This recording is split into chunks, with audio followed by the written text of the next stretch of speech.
Tuesday, November 28th. Louis Cruz is dead. When I walked into first period this morning, there was a group of kids standing around and whispering. Henry D. came up to me and said, "Did you hear what happened?" No. Tino and Teresa were waiting outside yesterday for Louis to pick them up, but he never came. Teresa came home and told their father.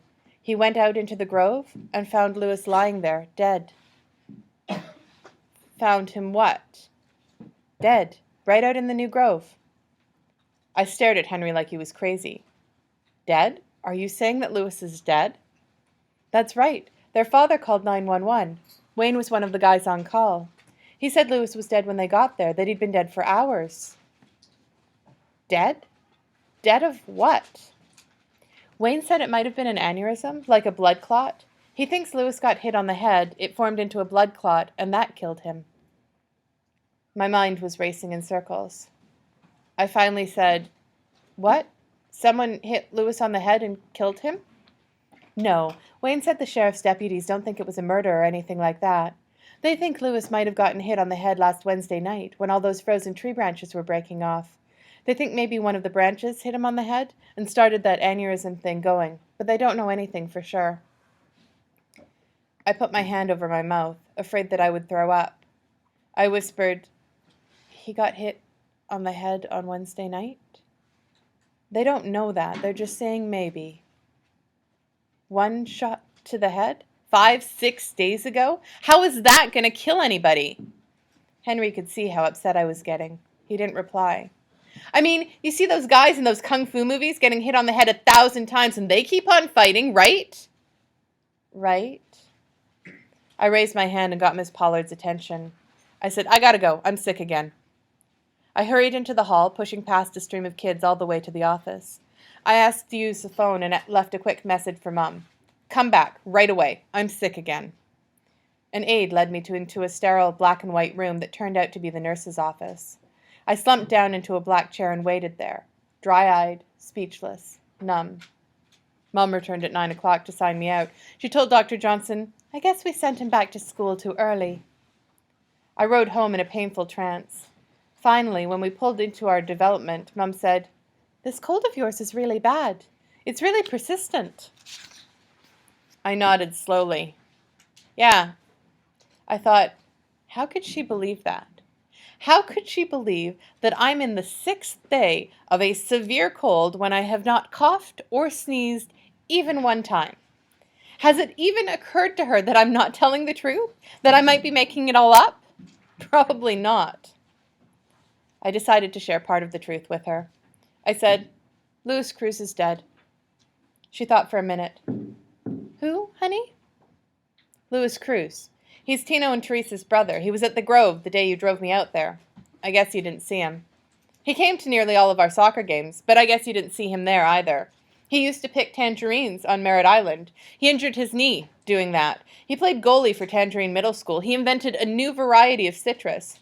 Then a tree branch broke off and hit him on the head." I looked over at Mom. She was nodding sympathetically. Did she want to hear more? Maybe the whole truth? Did she want to hear anything bad? Should I come right out and say, "Actually, Mom, he wasn't killed by a tree branch. He was killed by Arthur Bauer on orders from Eric"?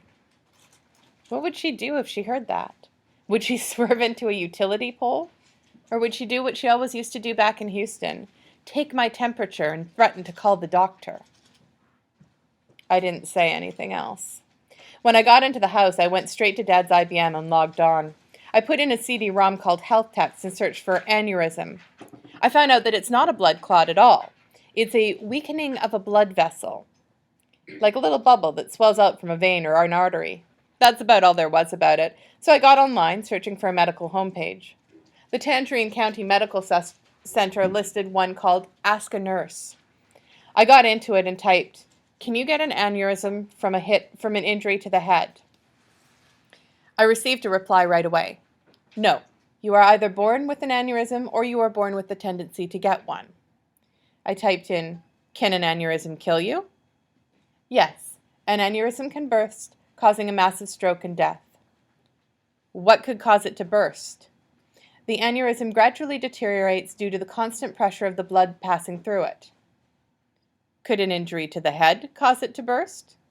Yes, an injury to the head could further weaken the aneurysm and cause it to burst. Would this happen right away, or could it happen a week later? It could happen right away, or a week after the injury, or a month after, depending on the condition of the aneurysm. I typed in, "Thank you," and logged off. I had my answer. Lewis had been killed by Arthur Bauer on Tuesday, but it had taken 6 days for him to die. That shot from the blackjack had been just as deadly to Lewis as a shot from a gun. I went upstairs and lay on my bed until 3:30. Then I called Henry D. "Henry, what else did you hear about Lewis?" "I haven't heard anything new from Wayne.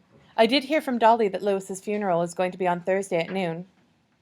"Oh, all right, I'll be there. Do you think the whole team will go?" "I expect so. They all knew Lewis. A lot of us owed Lewis for things. A lot of us got rides from him in that truck of his." "Yeah. Look, if you hear anything else, anything at all, especially from Wayne, will you please give me a call?" "I sure will." At dinner time, Mom knocked lightly on my door and brought in some vegetable soup and a basket of rolls. I pretended to be asleep. She put them down quietly and started to leave, but she turned and saw that my eyes were open. She said, "How are you feeling, Paul? How was that cold of yours?" I didn't answer, so she just smiled weakly and continued out. Wednesday, November 29th. I stayed out of school again today. I got dressed at about 10 and went out back to sit for a while. Mom came out with the telephone and handed it to me. "Another girl," she said. "A different one." I waited until she went back inside to press the button. "Hello?" "Paul Fisher?" "Yes." "This is Teresa Cruz." "Teresa? I'm really sorry to hear about what happened." She interrupted me. Her tone was all business. "Yeah, I know that. Look, I have to tell you something. Don't you be coming to Lewis's funeral?"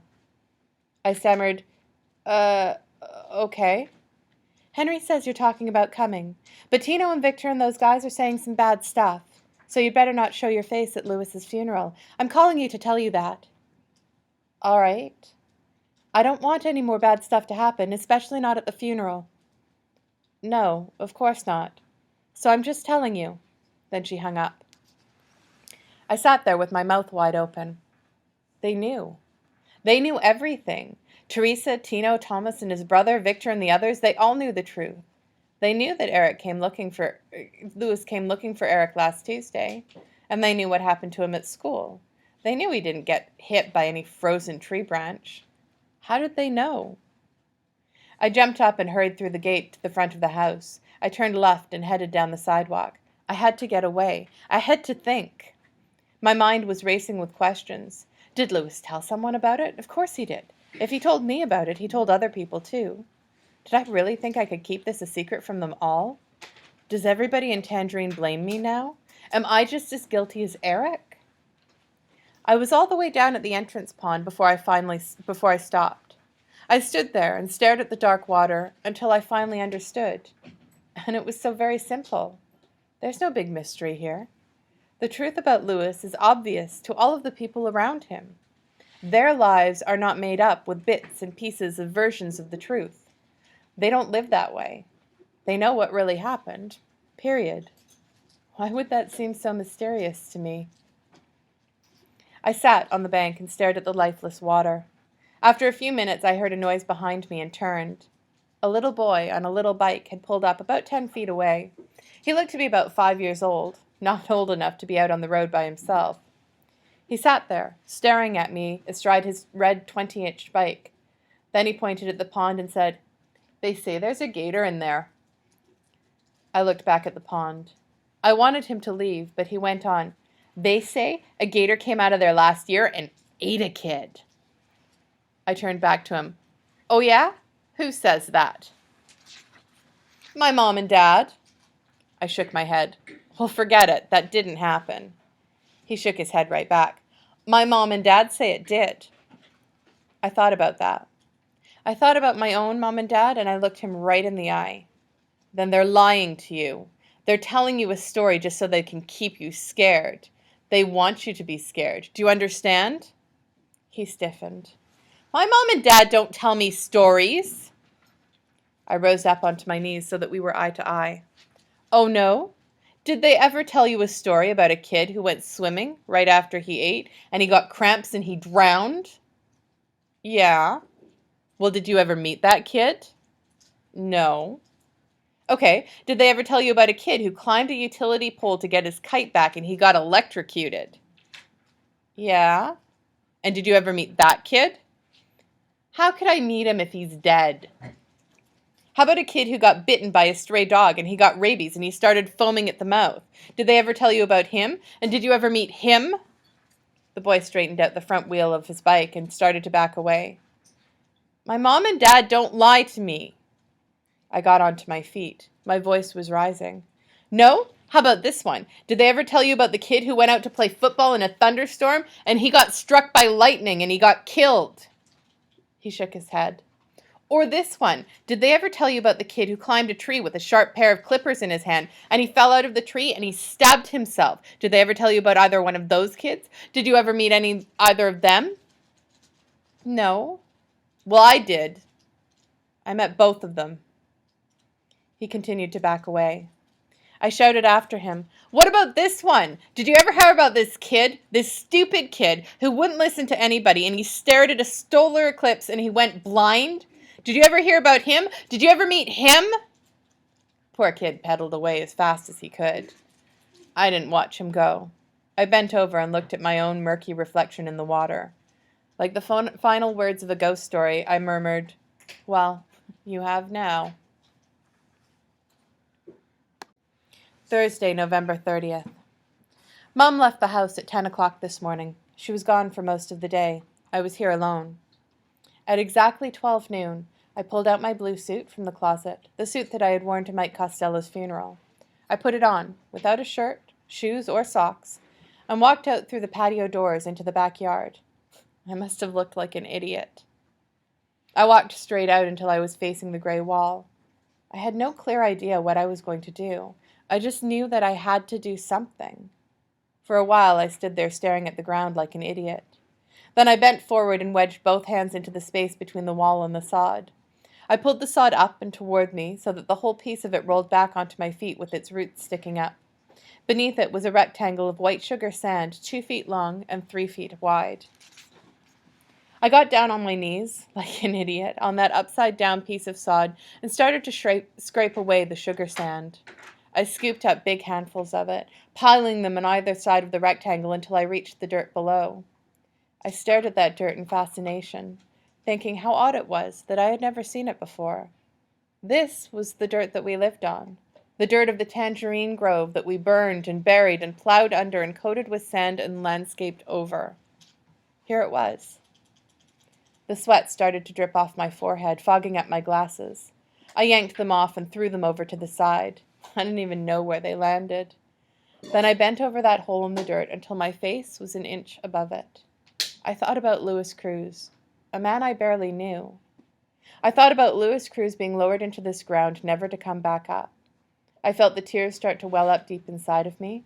Once they started to come, there was no stopping them. I wept and sobbed and poured tears into that hole in the ground. Like an idiot? No, I don't think so. When I was finished, I stood up, brushed the dirt from my knees and elbows, and located my glasses. I pushed the sand back into place and rolled the sod back into position. Then I came back in here and threw my suit in the garbage. It's remarkable. Strange and remarkable. I feel like Louis is a part of me now. I feel like a different person.